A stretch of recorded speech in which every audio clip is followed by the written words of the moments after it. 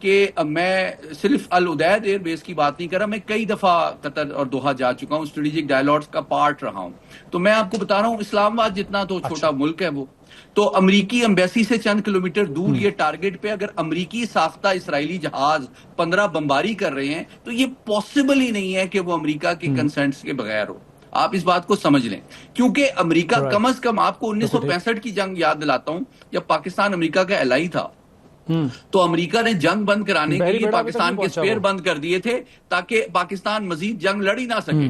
تو جناب آپ کم سے کم اسرائیل کے اسپیئر بند کر دیں، آپ ان کی دفاعی امداد بند کر دیں، ان کے لیے یہ جو میزائل اور بام وہ استعمال کر رہے ہیں سویلین ٹارگٹس پہ اس کی سپلائی بند کر دیں، یا آپ یہ کہیں کہ جناب آپ جو ہے اس کے بعد اگر آپ نے کوئی سویلین ٹارگٹ کو ہٹ کیا تو ہم اپنی دفاعی امداد بند کر دیں گے. تو اس طرح کی تو بات آپ کو نظر نہیں آتا. اچھا، عرب اور مسلم دنیا میں بھی کئی 3 طرح کے ممالک ہیں، کوئکلی میں بتا دوں. وہ ممالک جن کے باضابطہ تجارتی اور سفارتی تعلقات ہیں اسرائیل کے ساتھ، تو وہ ممالک، ان میں ترکی بھی شامل ہے، ان میں قطر بھی شامل ہے، ان میں یو اے ای بھی شامل ہے، اس میں جارڈن بھی شامل ہے، اس میں مصر بھی شامل ہے. تو کیا ان ممالک میں سے کسی ملک نے اپنے سفارتی یا تجارتی تعلقات ختم کرنے کی ایون بات تک کی ہے؟ نہیں.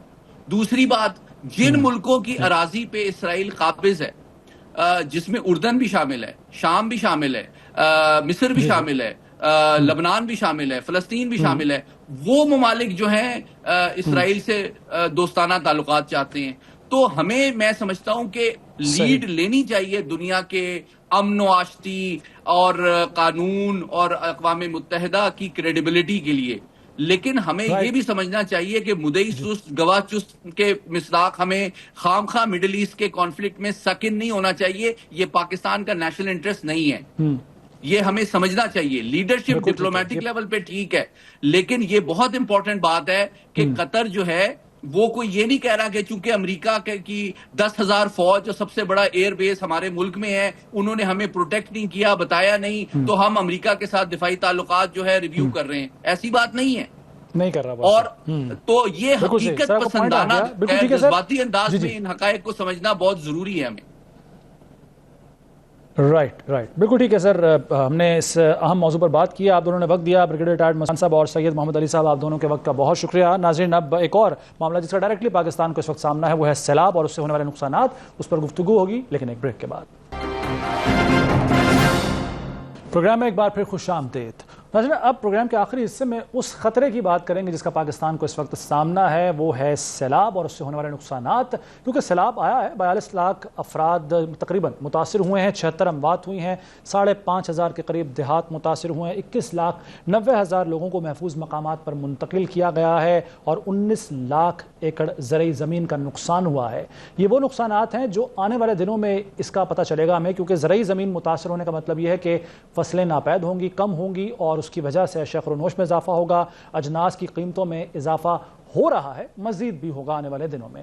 اب سوال یہ ہے کہ جو موسمیاتی تبدیلیاں ہیں جن کی وجہ سے یہ سیلاب اور بارشیں تواتر سے ہونے لگی ہیں اور بہت زیادہ نقصانات اس سے ہو رہے ہیں، ان سے کیسے نمٹا جا سکتا ہے، پالیسی کیا ہونی چاہیے، اس تمام تر صورتحال پر بات کریں گے. ملک امین اسلم صاحب نے مجھے جوائن کیا، جو global vice president of international union of for conservation of nature, اور اس کے ساتھ ساتھ وہ former adviser to the prime minister of for climate change بھی رہ چکے ہیں. تو ان سے بات کرتے ہیں. ملک امین اسلم صاحب، بہت شکریہ سر آپ کے وقت کا.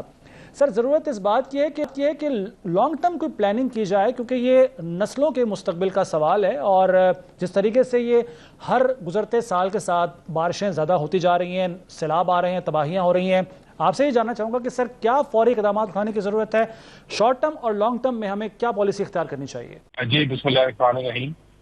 بالکل آپ نے جس طرح صحیح فرمایا کہ پاکستان کو اس وقت یہ ایک بہت بڑا چیلنج درپیش ہے جو موسمیاتی تبدیلیوں کی وجہ سے پاکستان پہ اثر انداز ہو رہا ہے، اور اس میں ہماری اپنی غلطی تو نہیں ہے کیونکہ ہم اس کی ایمیشنز میں ہماری ابھی 1% سے کم ایمیشنز ہیں، لیکن پاکستان کا اپنا جغرافیہ اور پاکستان کی ٹپوگرافی اس قدر کی ہے کہ ہم اس مسئلے سے آئندہ آنے والے دہائیوں کے اندر درپیش رہیں گے.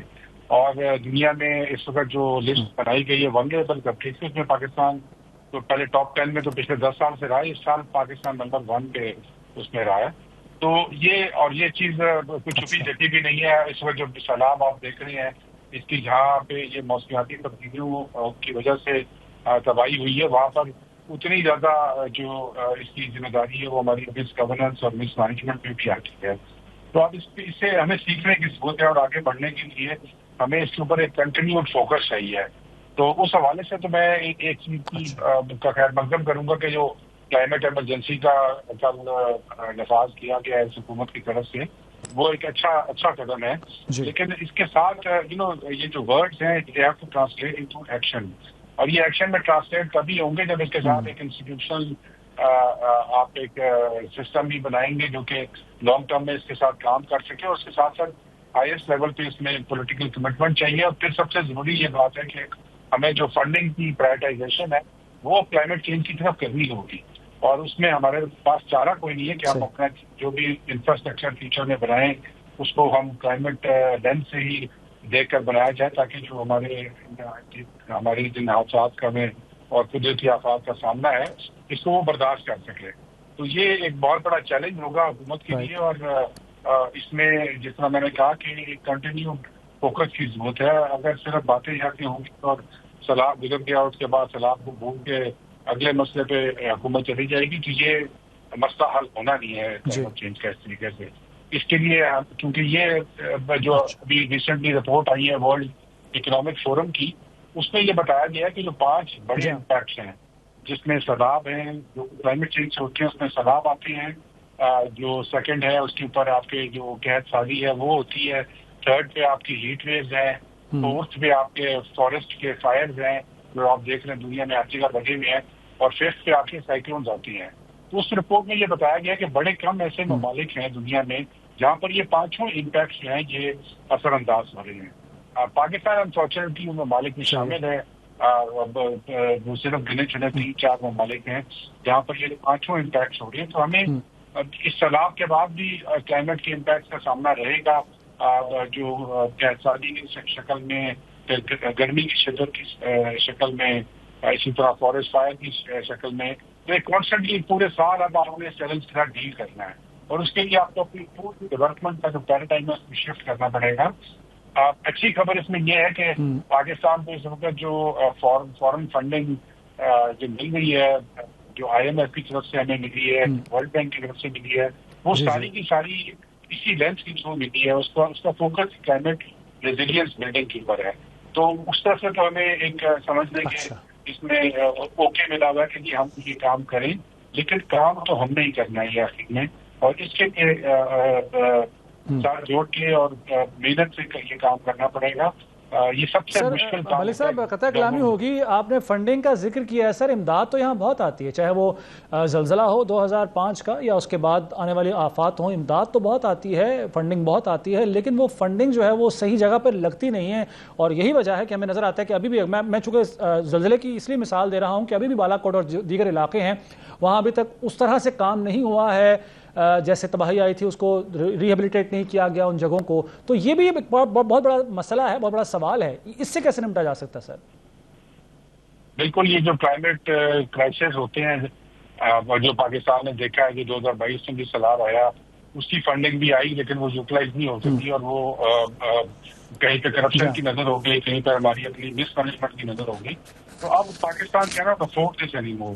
اب ہمیں یہ اور اس کے لیے پولیٹیکل کمٹمنٹ ریکوائرڈ ہے. جب تک political commitment right from the top نہیں ہوگی، اور وہ political commitment over a long period of time required ہے. یہ شارٹ ٹرم اس کا کوئی سولوشن نہیں ہے.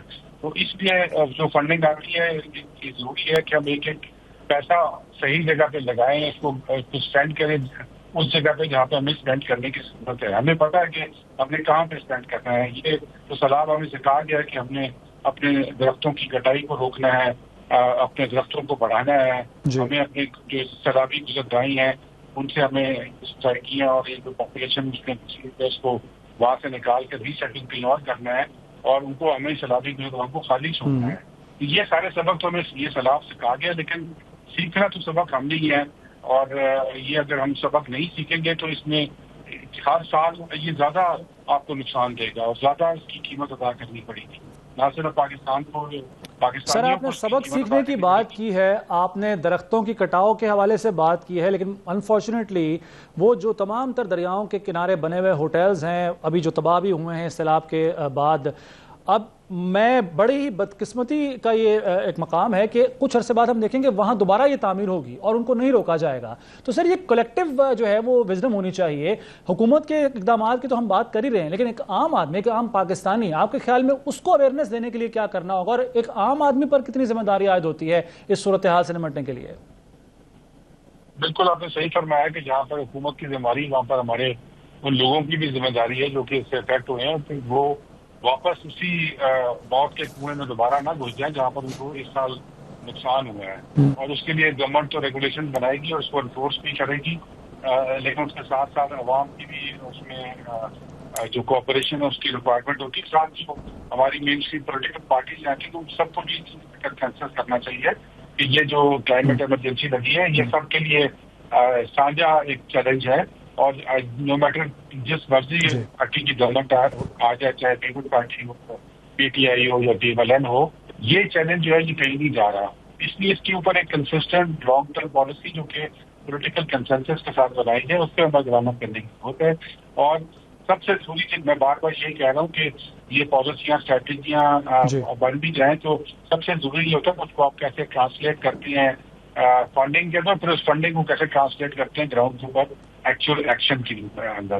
وہ ایکشن اب ریکوائرڈ ہے کیونکہ ہم آلریڈی اس میں لیٹ ہو چکے ہیں اور پاکستان اب اس کو افورڈ نہیں کر سکتا آنے والے سالوں میں کہ اس مسئلے کو ہم پس پوش ڈال دیں اور اب پرائرٹی کو بدل لیں. اس کو ہمیں ہائی پرائرٹی پہ رکھنا ہے. اس کے لیے ہمیں کنسسٹنٹ پالیسی سپورٹ چاہیے اور اس کے لیے کنسسٹنٹ ہمیں جو ہے وہ گراؤنڈ کے اوپر جو پروجیکٹس ہیں ان کو ٹرانسلیٹ کرنا ہے، اس پیسے کو سب کو ٹرانسلیٹ کرنا ہے تاکہ وہ گراؤنڈ کے ایکچوئل پروجیکٹس میں نظر آ سکے. اچھا ملک صاحب، کسی بھی کامیاب ماڈل کو فالو کرنا بڑا ایک احسن اقدام ہوتا ہے کہ اگر کوئی سکسیس ماڈل ہے تو اس کو ہم دیکھیں، اس کو فالو کریں. ابھی حال ہی میں یا ماضی میں کوئی ایسی مثال ملتی ہے، کوئی ایسا ملک جو اسی طرح کے چیلنجز سے نبرد آزما ہوا ہو اور اس سے کامیابی سے نکلا بھی ہو؟ کوئی ہے ہمارے پاس ایسی اگزامپل سر؟ جی بالکل ایسی سب مثالیں موجود ہیں اور پاکستان خود ایک مثال بن گیا تھا جب 2022 میں پاکستان نیچر لیڈر قرار دیا گیا تھا. ہم نے ایسے پروجیکٹس بنائے تھے 10 billion tree tsunami living Indus project, recharge Pakistan, جس کی وجہ سے دنیا نے آپ کو ایکسیپٹ کیا تھا. لیکن اس میں انفارچونیٹلی وہ کنسسٹنسی آف امپلیمنٹیشن جو ہے وہ ویک ہو جاتی ہے جب گورنمنٹ چینج ہوتی ہے. وہ نہیں ہونی چاہیے. اس لیے میں کہہ رہا ہوں کہ اس کے اوپر ایک پولیٹیکل کنسنسس ہونا چاہیے بات کہ ہم نے اس کام کو کرنا ہے. اسی طرح اگر آپ فلڈ کا دیکھیں تو بنگلہ دیش میں بڑی کامیابی کے ساتھ یہ دکھایا ہے کہ کلائمیٹ کمپیٹیبل ڈیولپمنٹ کیسے ہو سکتی ہے. انہوں نے ان کو بہت زیادہ جانی اور مالی نقصان پہنچا فلڈ سے، کیونکہ وہ سارا ملک جو ہے وہ ایک فلڈ ٹرین کے اندر ہے. لیکن انہوں نے اپنے تمام جو بلڈنگس ان کو چینج کیا، اپنے اسٹرکچرس کو چینج کیا، لوگوں کو خطرے کے رستے سے باہر نکالا، ان کو ری سیٹل کیا. یہ تمام چیزیں وہاں پہ دی گئی ہیں اور پاکستان بھی اس کو کر سکتا ہے. یہ کوئی ایسی راکٹ سائنس نہیں ہے، اتنا مشکل کام نہیں ہے اگر آپ اس کو کنسسٹنسی کے ساتھ. اتنا مشکل نہیں ہے، بس ول ہونی چاہیے، نیت ہونی چاہیے. سب سے ضروری نیت ہے. بہت شکریہ ملک صاحب اس اہم موضوع پر بات کرنے کے لیے، اور جو حل ہو سکتے ہیں ان کے بارے میں بھی آپ نے بات کی، گفتگو کی ہے، روشنی ڈالی ہے. بہت شکریہ آپ کے وقت کا. ناظرین پروگرام کا وقت ختم ہو گیا ہے. ذیشان ملک کو اجازت دیجیے. اللہ حافظ.